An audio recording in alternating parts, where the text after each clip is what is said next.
Welcome to those that are present with us here in our room and those who will be listening to this. I really want to extend a welcome to you and a welcome to Vajra Ma, who will be speaking to us. This series of monthly conversations is not sponsored by, but created because of the support that I get from Patreons or patrons in the Patreon community.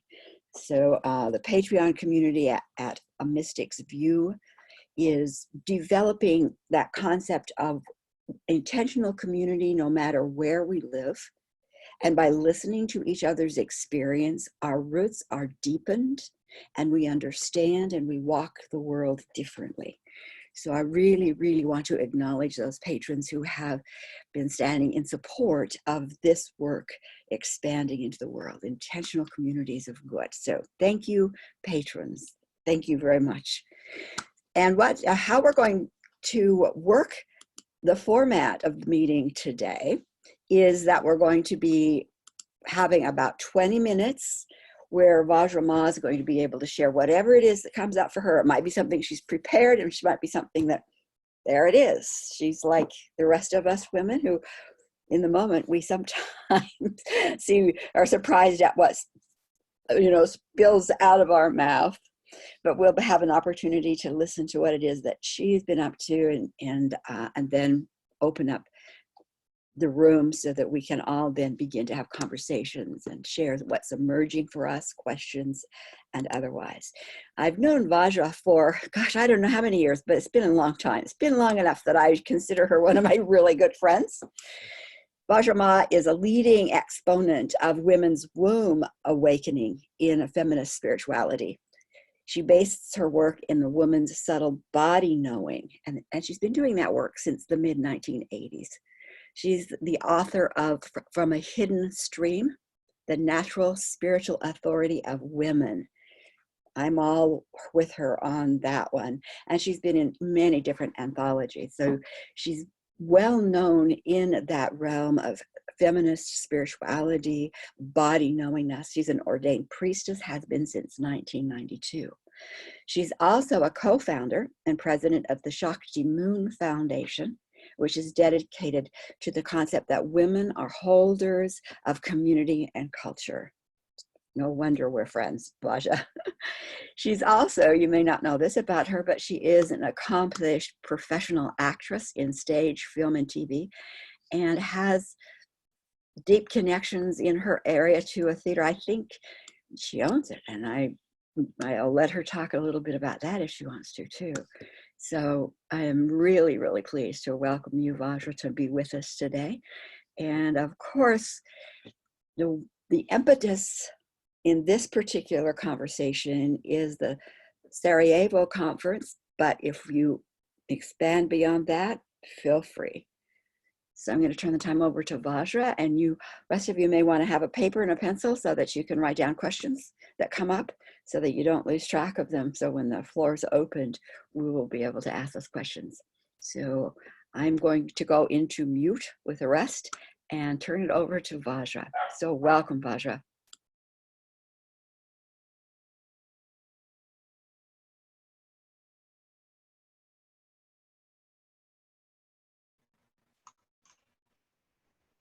Okay, am I unmuted now? Okay, good. I'm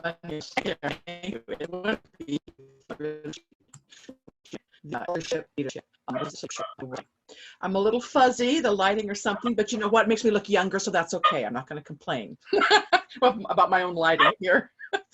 So, what I would, by the way, regarding the theater, my husband and I are trying to establish a theater, not a physical place in Grants Pass, Oregon, but places. So in that sense, we own it, yeah. And getting that off the ground, our original work. Vajra, I'm going to just for a minute now. Your internet connection comes in and out. That might be because of your location in where you are, kind of rural. Sometimes it's here. Is there? So I don't know. Just a note. We might Uh, have to stop every once in a while and say, repeat that. uh-huh. Okay. Yeah, I was warned by my internet connection today, and so I closed all my other applications, hoping that would help. We'll see. So just stop me if you need to. Okay. Okay. Well, I've been working with women's bodies for since the mid 80s with our bodies, with our body knowing. And of course, that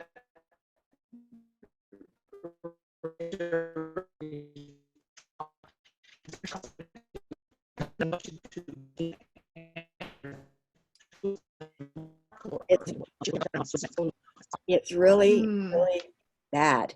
And I don't want to suggest you take off your video, which is what we do with foreign countries. But yeah. what, Emma, I don't know what. See if Emma has an idea.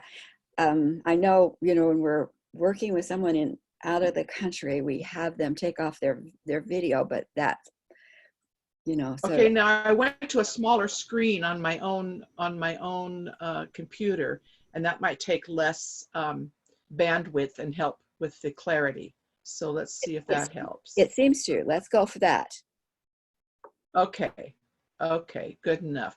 So I'll kind of start again with the reporting about what happened and what I've learned and what we all need to know about how to heal trauma in women, and specifically this conference that I participated in Sarajevo in June of 2019 here, focused on healing intergenerational war trauma in women. It was called the Colo Women's International Summit, and Denisa Anderson was the co-chairwoman of that, and she invited me to present. And I want to really thank Denisa Anderson for the tremendous work she's done for decades in working with trauma with women. She worked at that conference. We had the opportunity in one day there to be with the Bosnian women, 25 Bosnian women that she has worked with for 20 years. And so that was, delightful to be with these women who have done this healing work. Trauma is passed on intergenerationally. It's passed on through our genes, like for 3 generations. If you've been traumatized, those genes are passed on, but you can change those genes in your own lifetime through meditation, through joy, through your own positive experiences. So that's important to know. That's one way to break the chain of passing on trauma. My presentation was based in the vagina-throat connection that women have, that we have in our bodies. And if you think about it, it's kind of logical. It's a physiological fact. You have the upper throat, and you have the passageway, and you have the lower passageway of the vagina. You have the uterus, and you have the brain. So these are analogous to each other. And when a woman is raped, or even just the whole denigration of our body, we have a disruption in the continuum, the neural network. This is physiological, the neural network that comes from the vagina up through the spine and through the organs, out to the organs and up into the brain. And so when a woman's raped, her voice is stolen. Right here. So one of the most important things in healing trauma, and as we know, women are raped in war. This is one of the war weapons. And even if you're not raped, you're around women who have been. So one of the most important healing aspects in healing trauma is to tell your story, to open your throat, open your voice. And Denisa Anderson calls that ending the killing silence. Silence is killing, and it isolates us. And she herself had the experience of not knowing what had happened to her own mother, Denise's mother, who had been in a concentration camp in World War II, Nazi camp, and had the horrific job of throwing the babies into the crematorium. And so her mother never spoke of it. And yet she was 82 years old. And when Denisa found out about that, it made a lot of sense for things that she had experienced, that she had intergenerationally ingested, you might say, and had worked to heal, not even knowing exactly what she was healing. So this is why it's so important to break the silence. We can't villainize her mother at all for not speaking about this. And we're learning more and more, how to support each other and to break the silence, as women have been breaking the silence in the Congo, where the rape and brutality is beyond measure. So we need to tell each other's stories. We need to break the killing silence. And another aspect of that killing silence is accountability. We must have accountability. The perpetrators must be brought to accountability. We need that for full healing. Otherwise, it just perpetuates itself. It becomes this denial. It becomes this silence. And in Sarajevo, the government denied the massacres that happened during the Sarajevo siege, the siege of Sarajevo, which went on for 4 years from 1992 to 1996.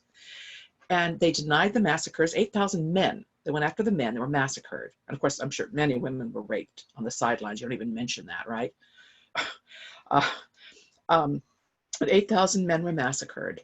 The government denied it, and the women's court, it was a women's court held in 2015, and there's a documentary about it, you can find it on YouTube, where the women did their own calling for accountability. They're sitting in a theater, and they have some people on stage talking and speaking about their experiences. And the women wanted accountability from the government and from the military. And the general who headed up those massacres is still at large. He's in detention at The Hague now, but he's still at large. And accountability from the government and from the military and from the corporations who profited during the war and after the war. It's big business, So, and we see this need for accountability across the board is happening in the U.S. in spades. Who's accountable for the children that were lost, misplaced from the migrants, and Trump's attack on the migrants and separating the children from their parents and so forth, babes in arms even. So there's, who's accountable for the 2008, market economy sort of crash where people lost their homes because the banks here in the U.S. Were fraudulent in their loans, and then they get bailed out by the government. So the accountability is huge. It's a huge part of breaking the killing silence. And I'm going to go back to the women's court for a moment, because I love the way that they worked. They also got into a big room together, and they were going around patting and doing rhythmic things on their bodies and yelling out things like, calling out for accountability and justice, just spontaneously. A woman at a time would just do that. They're milling about the room. This is such a woman's way of doing things, so body connected, so organized in a chaotic, or chaos in an organized way, spontaneous is what I'm saying. That has to do with real feelings and real emotions, and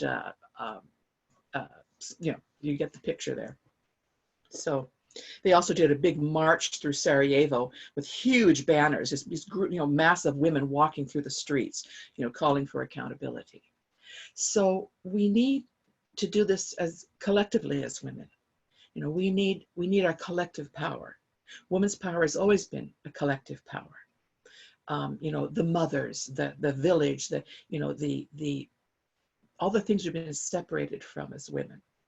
Not being together in social engagement, is one thing and it's another aspect that I want to go back to how we've been separated from our own bodies, from the trivialization and demonization of menses, to the moon lodges we used to have, where we'd come together when we were bleeding in a tribe together, bringing through wisdom, because the womb is a portal of wisdom, as well as a portal for bringing in spirits into the world.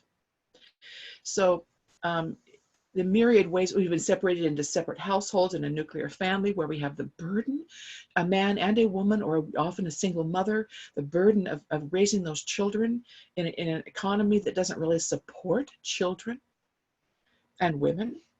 So this is a huge burden. It's not the normal way to raise children. We need to do it truly as a village. We need to do it as a larger family. So, and I was going to get back to something else and I forgot what. Social engagement. The three things that Denise talked about that I learned that were so important: break the killing silence. In other words, tell your story, listen to each other, accountability, and then social engagement. And this is what the fun part that we did at the conference. Part of the social engagement is dancing the Colo. This was called the Colo International Women's Summit. Colo means the women's round dance. You know, holding hands in a circle, dancing. And what happens in the Colo is that, as Denise describes it, your vagus nerve, it goes down and up through your body, gets looped and connected to all the other nerves, the nervous systems of the other women in the dance. And so you're literally healing each other's nervous system from trauma in an indirect way, right? An indirect way. And so you're in the dancing the Colo, your feet are moving fast, and you're doing these little steps, and you're going, and the circle's rotating around, and you're yipping, and you're making all this noise, and you're in a state of joy together. So we were doing that in that first pre-conference day. It was called the pre-conference. We were down in a conference room in the hotel Sarajevo, and we were dancing the Colo, the 25 Bosnian women and the other women presenters. It was just the women, you know, and we're just ripping it up and having a good time. And a hotel manager walks in, and this is like how pervasive the whole silencing of women is everywhere we go. He walks in and goes, talk to somebody, said, you need to be quiet. We're working in the next conference room. Right. Like we weren't working. We were working. We're working is in the brilliance that women work, which is all the things I've already named, but also the social engagement. And Denise Anderson deliberately, she told me she deliberately named the conference Colo because it's a non-academic word. It's a peasant's word. So it's the wisdom of the peasant, the wisdom of the grassroots, you know, people. And so the Colo, the dance, is so healing. So they were working next door. So we had to silence, you know, I hear you talk about killing silence. So this silence kind of settled over. And Denise had left, and I think she was doing an interview at that time. So we were kind of sitting there with nothing to do until Jaminka, an 80-year-old Bosnian woman, inevitable woman. She came over to me because she had already taken a liking to me, and she scooped me up in her arms. And she started dancing me around the room very slowly, kind of a waltz, and she started singing in her language. I guess it was Croatian or Bosnian, I'm not sure. But I didn't know the language, and she's singing, and I kind of sing along with her because she's going slow enough that I could sort of sing along, and broke the silence, right? In this beautiful, elegant way. So a playful way. So I thought that spoke a lot about what women know about healing. And eventually, later in the day, we got up to the courtyard outside and were able to do the full Colo dance, yipping and yelling and all of that outside in that hotel courtyard. And Al Jazeera, the English version of Al Jazeera station channel, had wanted to videotape us, and they were able to at that time then videotape that. So I think that, and I want to kind of go back to the vagina-throat connection and the importance of that neural network through the body. Naomi Wolf has written beautifully about it in her book, Vagina. And there's literally a neural network that starts at the vagina and comes up through the spine and you know, branches out into the organs and goes all the way up into the brain. Now, in the female body, it's much more extensive than it is in the male body, much more. She has a chart of it and you see it. And so the disruption, the picture I like to give women is that the internalization of misogyny, of woman hatred and fear of woman, takes physical reality, goes into physical reality, is somatized into the body through the disruption of this neural network. We get cut off from our heart, or we get cut off from our throat, the vagina throat connection, our voice is silenced. It's a literal thing. And so when we are healing ourselves, we're literally growing those connections back. We're restoring the branches, the fibers, the neural network. And we can do that through joy. We do that through speaking out. We do that through action that calls for accountability. All of these things go towards literally restoring that broken network. So, and we're all suffering from that, or I don't say suffering, we're all experiencing that as women, whether we've been sexually abused or physically beaten or not. We feel it as we walk through the world. And so these little jokes, or the denigrating glance, or the male entitlement gaze, they look you up and down, they look through your clothes, right? They're undressing you. Just the whole disrespect of women. We are the life givers. We are the life carriers.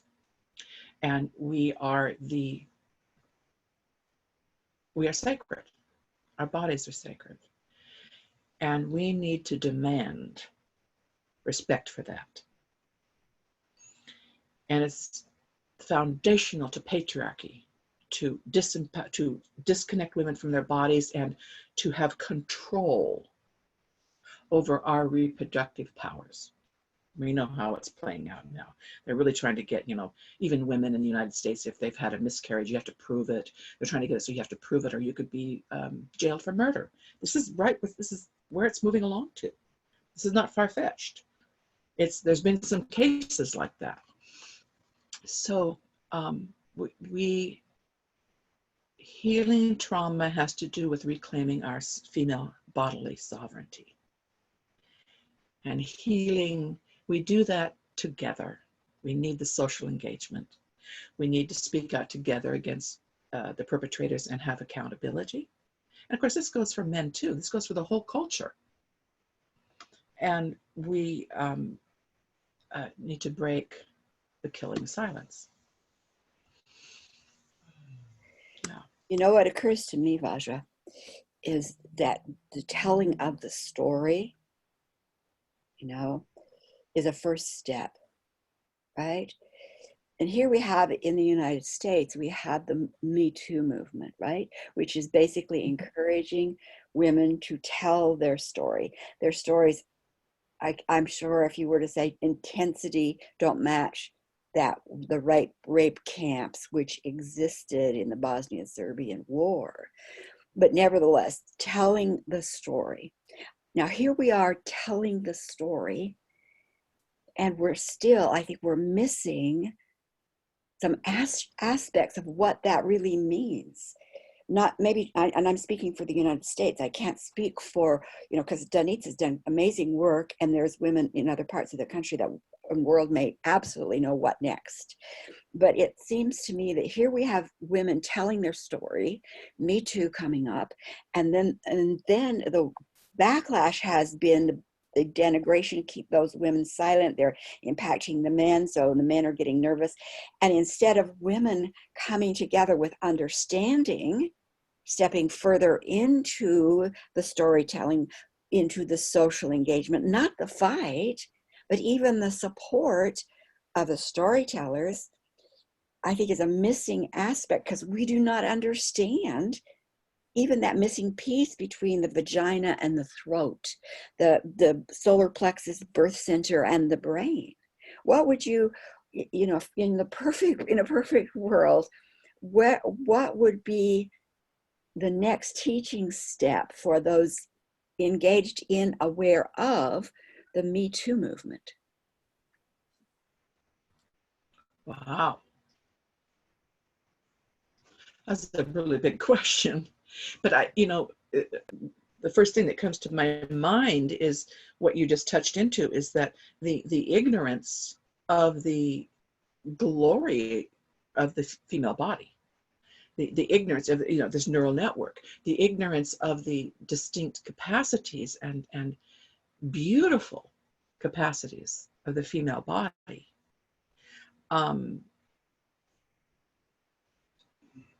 If there was more appreciation for that, if women really understood it, well, for one thing, we wouldn't be having the gender identity thing, which is like, you know, you're a woman if you say you are, period, which is like crazy. So there's this massive ignorance about about the power of the body as a you know, that's basic to patriarchy, to male domination, which is, you know, a form of male domination. That the body is less than, that the body is something to be transcended, that the body is just a, you know, a piece of flesh that we kind of move around to get what we want to do, where the mind or the cognitive thought is the important thing. Well, no, the body is a holder of knowledge, wisdom.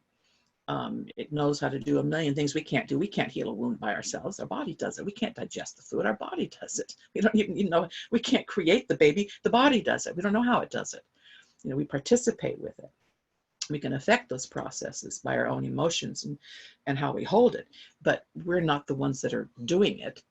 It's an incredibly miraculous thing, you know, to gestate a child or to digest food. So I'm not know if that quite answers your question, you know, about what might be missing in the Me Too movement.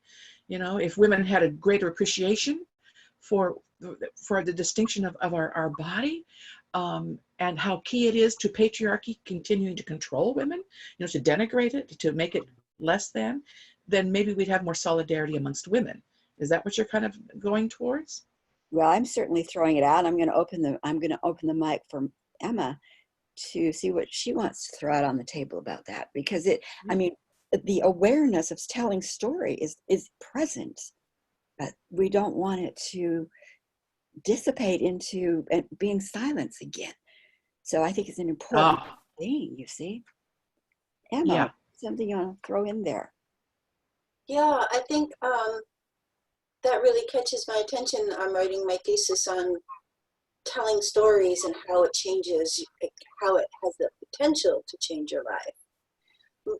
And I think about, you know, in the past, and maybe this is, you know, mythology that we tell each other, but I don't think it is, that we were innately storytellers, and that we sat around in circles to tell our stories, you know, and sometimes they were women's circles and sometimes they were village circles that included everyone. And what happened is that got co-opted by psychology. And suddenly we're telling our stories to therapists, you know. I mean, I think Freud, it did a lot of harm. Because what we're doing is our storytelling then becomes a symbol of our illness and not a symbol of our strength. And we're encouraged to tell the harmful stories over and over and over again without growth. Even if you think about, like, you know, I grew up Jewish, so I don't know a lot about confession, but I'm imagining that you go in and you tell your story, and then you're absolved by doing certain reparation actions. And you don't even get that with therapy. You don't get the freedom from your story. And so in a lot of ways, it's like in the 70s with women's, you know, with that women's consciousness raising groups, and they would gather together and tell their stories. That was the kind of the first wave of taking it away from therapy, and yet they were all so engaged in therapy. And so I think part of freeing ourselves to tell our stories is freeing ourselves from the belief that our lives are an indication of our illness and not of our strength. I don't know where I want to go. Wow. But can I read something, a quote from Denisa that relates directly to that? I think it's just brilliant, everything you said, Emma. And I have this quote from Denisa about the dancing the Colo. And she says, the feelings of detachment and divorce from female solidarity are erased in the shoulder-to-shoulder, circle and dance. Privatizing smothers any opportunity to bond out of strength. The movement to be in a circle or the Colo is nonverbal expression of female solidarity, bonding out of strength. There's no bonding as a martyr or a victim. So like in psychology, we're supposed to come to as a victim and, you know, bond out of our victimhood. I just saw a relationship there in what you were saying. Yeah. That's beautiful. Thank you. Yeah. I think that the stories that we foundation our lives upon, and I know that's a generalization, so I'll say, you know, in my experience, the stories that we foundation our lives upon that have been unconscious drivers for us are stories that we've picked up a lot through religion, through family tradition, the unconscious traumatic patterns that have been unknown. Those stories of that brokenness, the crippledness, which is needed to be controlled. Women have to be crippled in order to be controlled, because if women weren't controlled and crippled, they would be building, and do when they step out of that, they build cultures, villages, families of strength. They build and design cultures that will bring benefit to that life that they bring in, whether that's a child or whether it's a project. So you can't control individuals, men or women, who are strong in their clarity about that good that they are, the good that they are. So you cripple them. And that's the domination agenda beings. That's what has happened. So here we are stepping out by beginning to tell our stories of that which has crippled us, acknowledging that that's crippled us. You know, you too, me too. Oh yeah.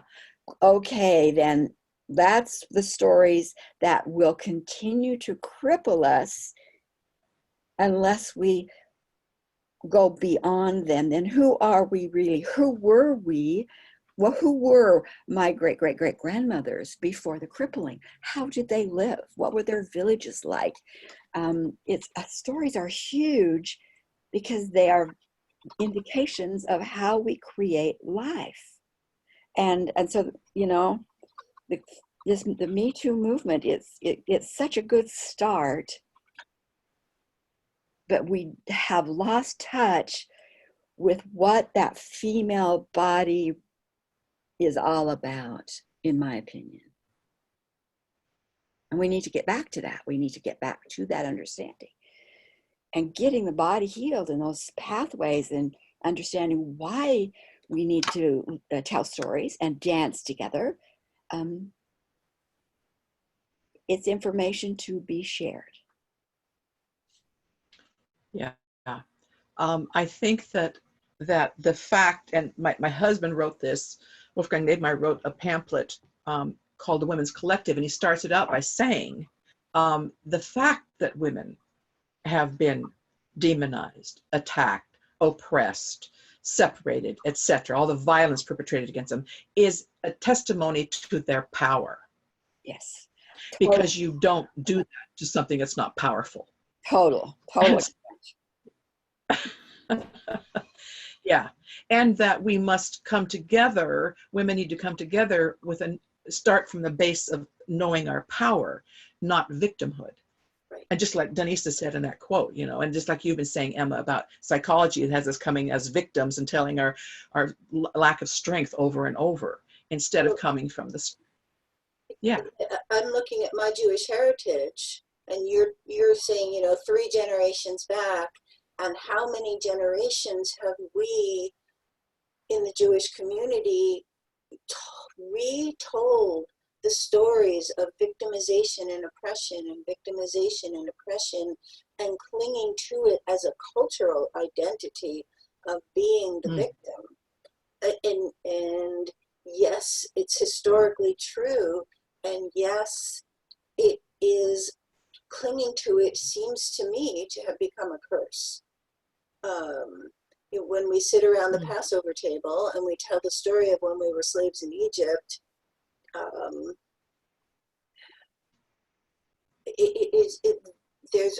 there's too often not an attempt to move past that and to cling to it as the identity, which is, that's just retelling the old story and retelling the old story and embedding it generation after generation, which, and I don't say this in a blame the victim way, but it also calls to us more opportunity to be oppressed and victimized. And to step away from claiming that story as our primary identity, then when you step away from it, you become almost a, you're turning away from the community because you won't claim it as I don't know, whatever the opposite of a superpower is. Yeah, you're bonding through that victimhood. If you refuse to do that, then you're some kind of a traitor. I said, Yes. like, what I'm flashing on is, and for the Me Too movement, Sharon, and putting this all together, we've just been talking about, is that the next step in the Me Too movement is to speak out the fact that the reason all these women have been, sexually abused and assaulted is because of our power. Mm-hmm. So man, lay off. The jig's up. You're doing this because you're afraid of us and you're afraid of our power. Get over it, grow up, and revere woman. And then we can all work together for the good of all. You can quote me. Yeah. I like that. A question arises, Vajra, and this is it. And you must have heard some of the stories of the women from those war times in the war camps, the rape camps, and the atrocities. You must have heard some of those stories. And I don't know if you want to share one or two, but then now where do you see those women? Because they've been working, telling their stories. They've been doing, I know a lot of Danitza's work. And so where do you see them? They were extremely victimized. They were harmed. Their families were harmed. What was that, a taste of that story? And now where do you see them today as you were there in the spring 2019? Well, what happened, actually, it was June 2019, but what happened is they were invited to enjoy. They weren't invited to come tell their stories because they've done that already. They've already done the work. And just like Emma is saying, you don't go over and over and over and over and over. They're not identifying. What's such a heavy word these days, identification, identity. They're not identifying with that. They've gone on and they continue the social engagement. They continue, don't have specifics about their lives, but they're not wallowing in a victimhood, and they're not clinging to that. And they weren't brought to the conference to share their stories. Like I said, they'd already done that work. And so they were there to enjoy and be honored and socially engage, and for us to socially engage with them. So there were no specific stories told by them. I forgot where I was going to go with that. I do want to share one more thing that happened there that they shared with us, that was part of when they were there at the conference. A woman from Ireland named Alison O'Reilly, who's written a book called My Name is Bridget, about the Tuam mother-baby homes in Ireland. Tuam is a location, Tuam. And she broke the story as a journalist. And it went very big scandal. That between 1925 and 1961, I think it was, the mother-baby homes in Tuam were, there was many mother-baby homes, but this one was run, by nuns, by Catholic nuns. And there were 796 children that they had finally discovered whose remains were dumped in the sewage tank. And this is horrific. This is like such a disrespect. And they all had names. Their deaths were recorded. And there was a lot of denial about it. It took years for it to come out, for it to be admitted. But what we had at the conference was Allison brought the quilt, this huge baby quilt, this big quilt that we all held, white and squares. There was a square for each child that had been, dumped in there. 796 children. And maybe there wasn't that many squares on the blanket, but it was 800 women participated in knitting it. That's what it was, how the correlation of the numbers came together. The big white baby blanket. And then there were some booties with strings, shoestrings coming out, long, long shoestrings with the names printed of every child on those shoestrings. And so as women, we held this blanket, we spread it out and we held it. We we were touched by the 800 women that had knitted the little squares that went into the blanket, And so there was a healing that happened by this social engagement, by, commemorating accountability, by commemorating the names of those children, how precious they are. And I know that when I went to touch the booties, I got a shock, like a jolt of grief or huge emotion. I had to just like back away, or I don't know what would have happened, but I felt it almost like an electric shock.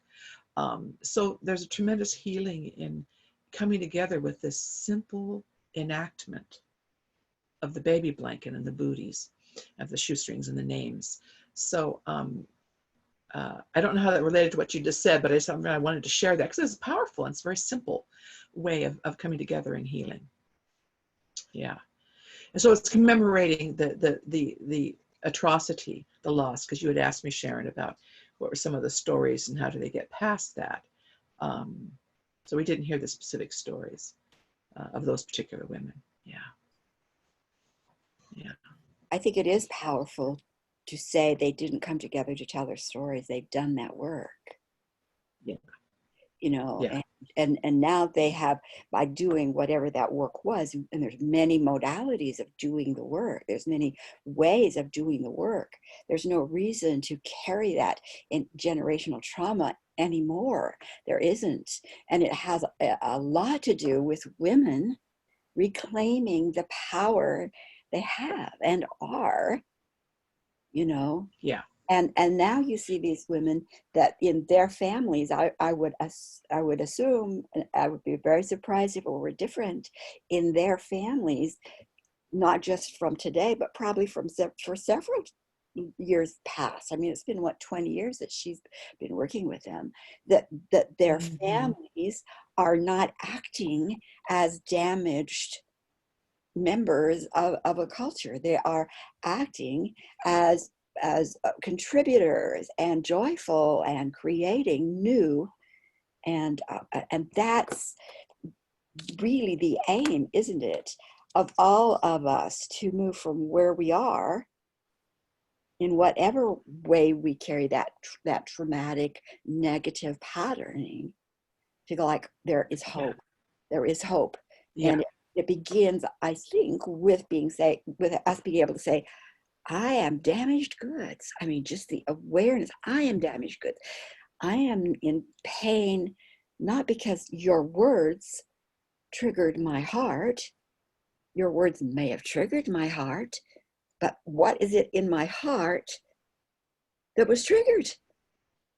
How can I now acknowledge, oh, this is my pain. Thank you for triggering my heart. Don't tiptoe around. Don't try and find words that won't trigger my old pain. I've got to know about it. I've got to know about it. And if it's not in my memory, I've got to know about it from my generational line, so that I can now say, oh, I'm going to tell the story in this moment of time, my story, my grandmother's story, or my great-grandmother's story. I'm going to tell the story so that I can begin the ending of what's held in our DNA as a family.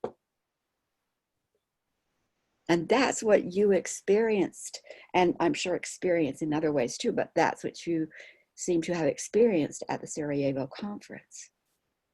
Yeah. Yeah. Definitely. Oh, definitely. Their families are affected, and in a good way. And the fact that they were there to share their strength, their silent strength. I mean, just the strength of their presence, and their enjoyment. And that speaks volumes right there. Yeah. I want to point out that it's really powerful that the woman from Ireland and brought things that are considered not art but women's work. They brought Yeah. the things, the simple things that you need in day-to-day life, like a quilt and like booties.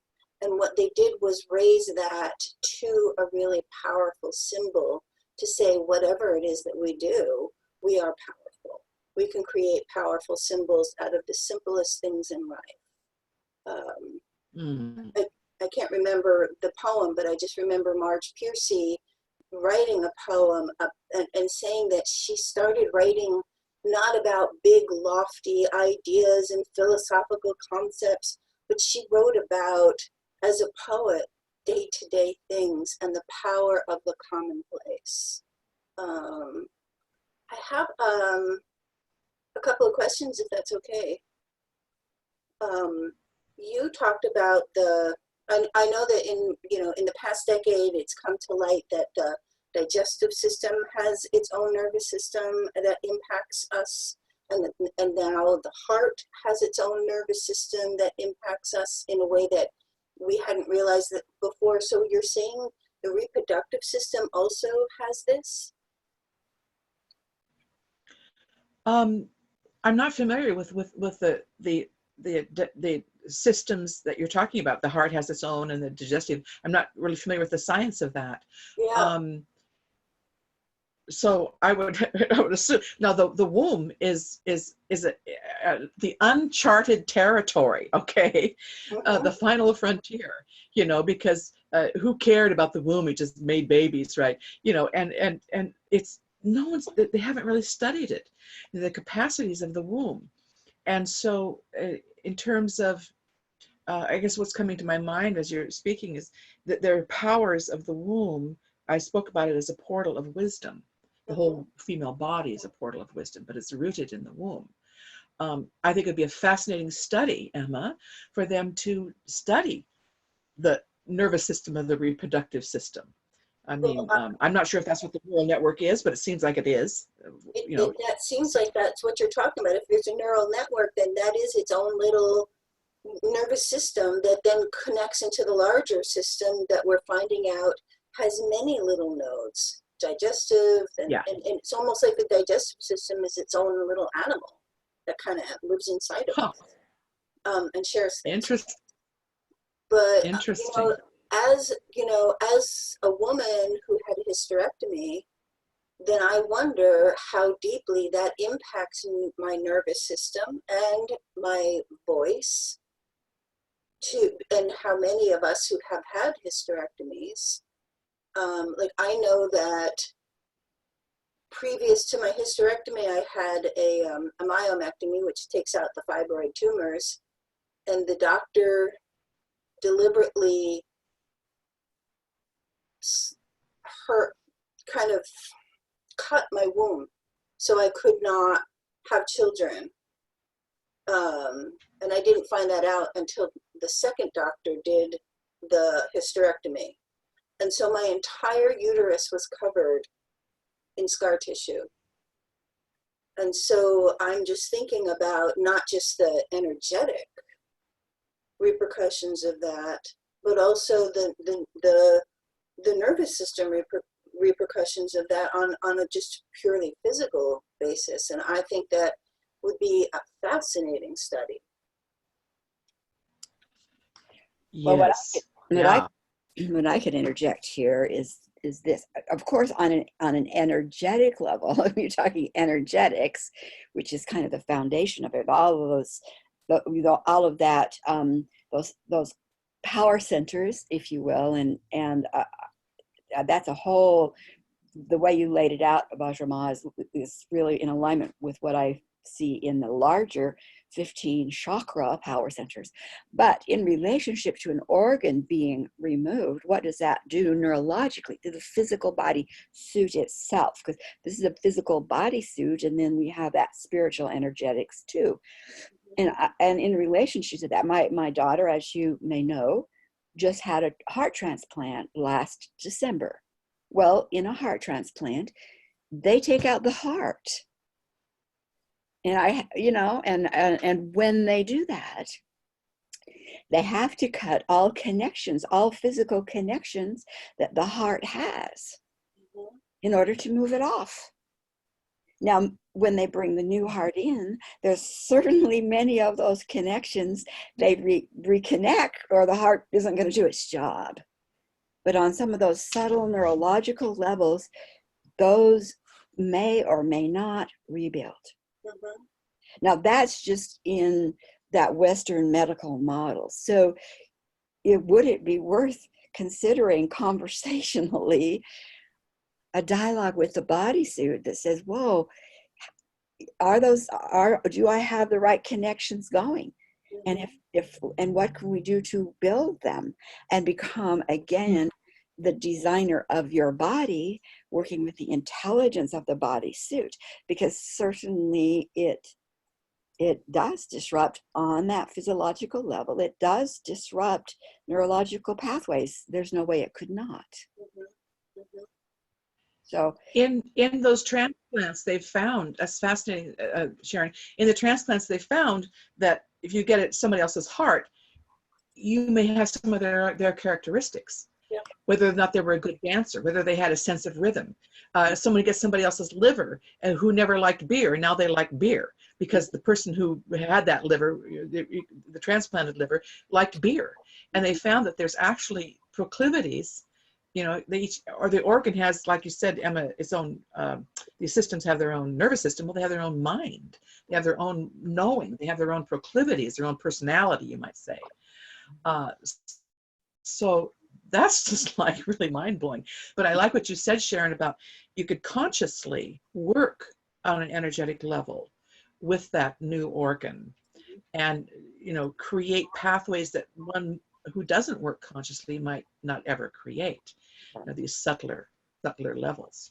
Emma, I do say to women who've had a hysterectomy, when they come, you know, because the practice that I teach, the moving meditation I've been teaching since 1992, the tantric dance of feminine power, I call it, is womb-based.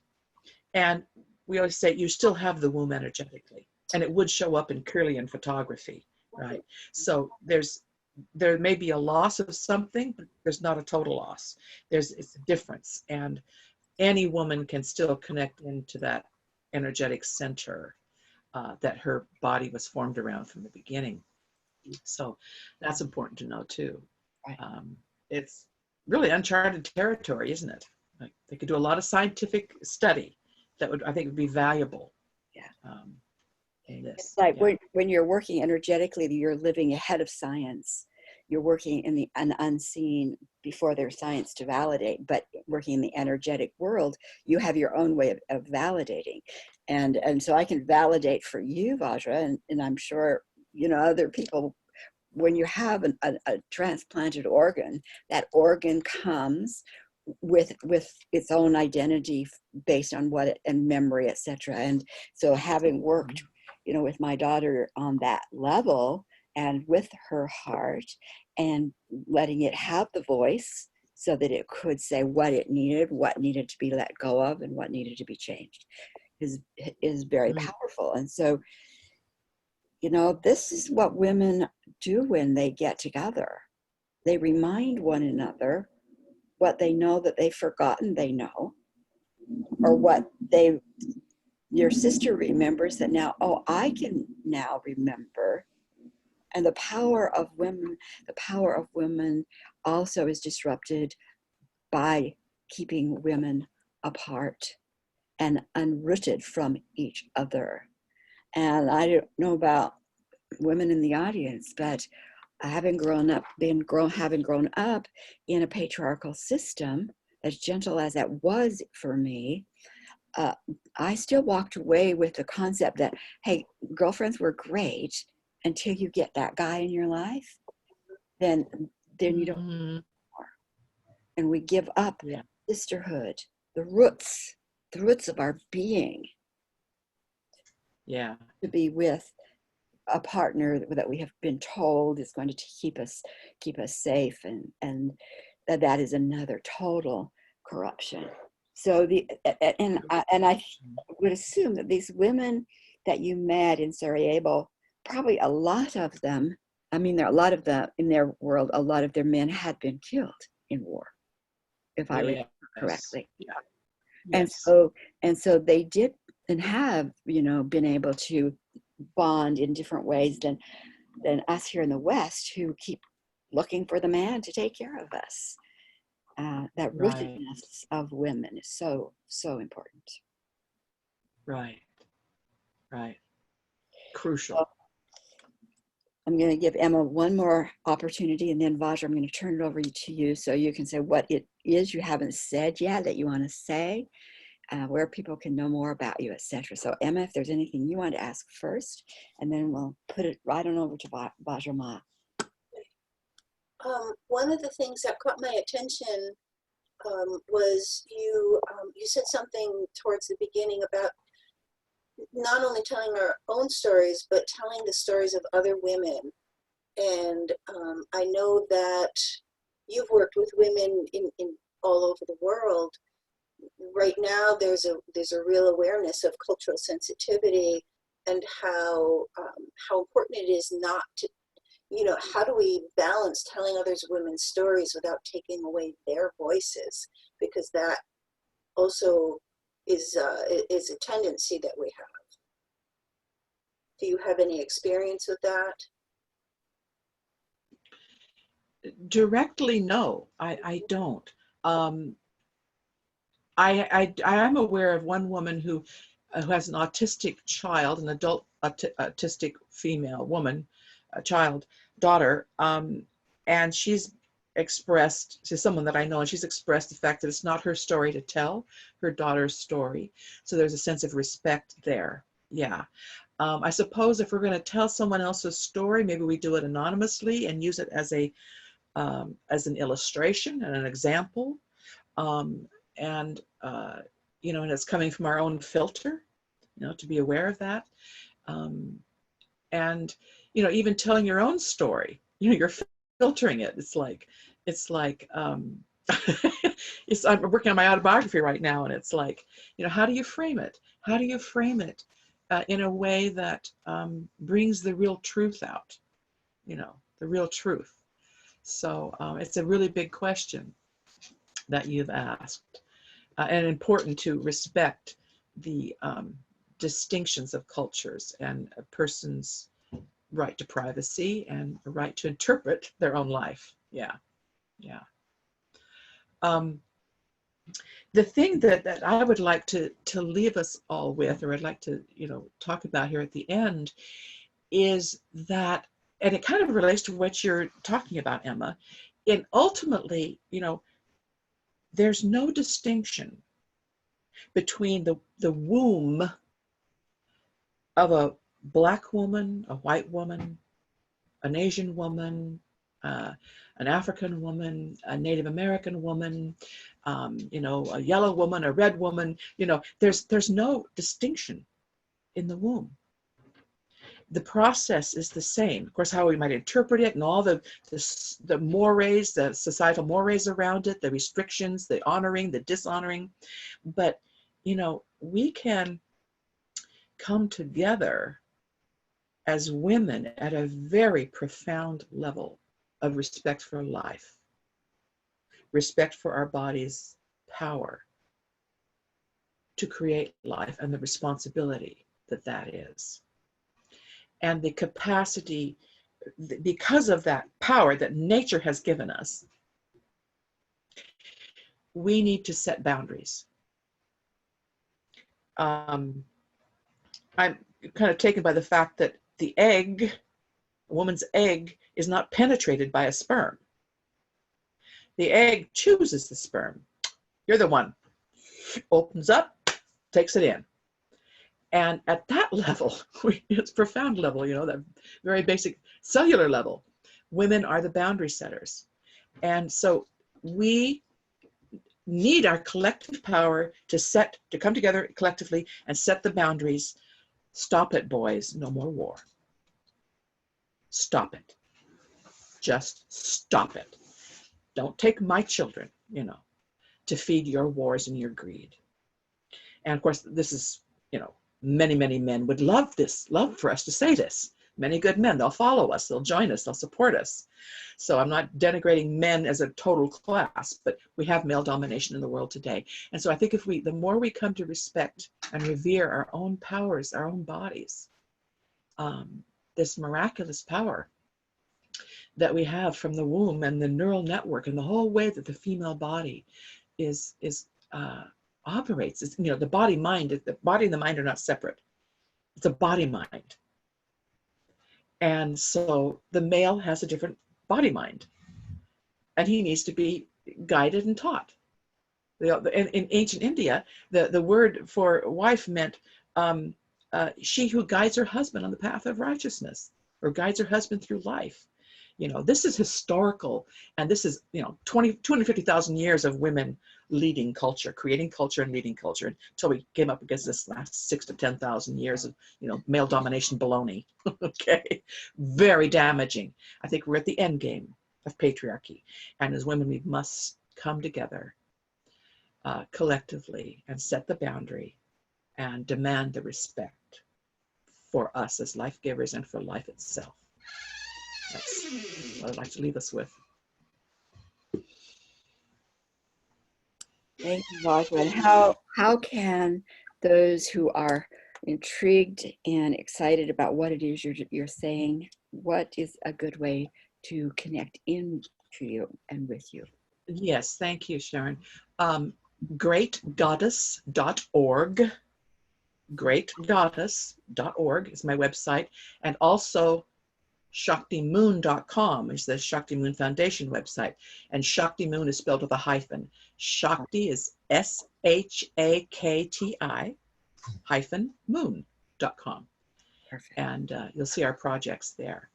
And you can contact me through that. And Sharon, I want to thank you for holding everything that you're holding, and doing the work that you're doing, and holding this conversation, which is so rich. Wasn't it rich? It is a conversation. Yeah.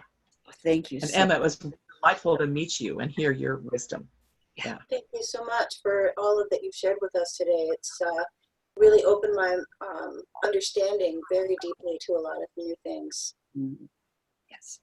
Same here. Thank you. And I know we'll continue to be holding hands with Vajra Ma. We have a site called the Sacred Ground Collective.org. We have some interviews that can be on that side, and on the academy that is on that site. So we're not letting go, Vajra. We're going to walk with you. Okay, sacredground.org. Yeah. Sounds great. So thank you all for coming. We're going to let December be the holiday. Take care of yourself, your family month. And then we'll be back in January. Speaking at this point, we have someone coming from the First Nations in Canada. More about that later. So blessings, and have an amazing, wonderful time for the next part of 2019. Bye. So be it. Bye.